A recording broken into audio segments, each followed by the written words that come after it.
2011, bien consciente de cet atout extraordinaire, la municipalité de Nazaré invite le surfeur hawaïen Gareth McNamara à venir dompter la vague et enclencher ainsi un phénomène de mode.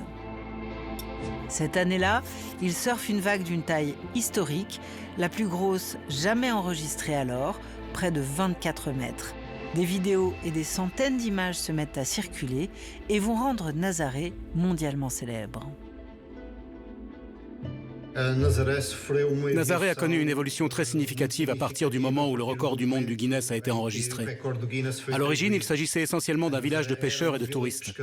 À l'heure actuelle, il y a du tourisme toute l'année. Les touristes viennent du monde entier. Depuis 2011, rendez-vous est donné chaque hiver, notamment lors du Big Wave Challenge. Cette compétition, organisée par la Ligue mondiale de surf, est largement sponsorisée, essentiellement par Red Bull, qui produit des vidéos ultra spectaculaires de la compétition à grand renfort de photographes, de vidéastes et de pilotes de drones. Mais dans cette surenchère se pose aussi une question pour les créateurs d'images. Comment faire pour se démarquer ? J'ai passé 2 saisons à photographier en mer sur un jet ski. Et je photographie actuellement beaucoup plus de la Terre. Il s'agit d'un choix esthétique mais aussi personnel, parce que ceux qui décident de photographier et de filmer Nazaré dans l'eau risquent clairement leur vie. C'est une arène où tout peut arriver.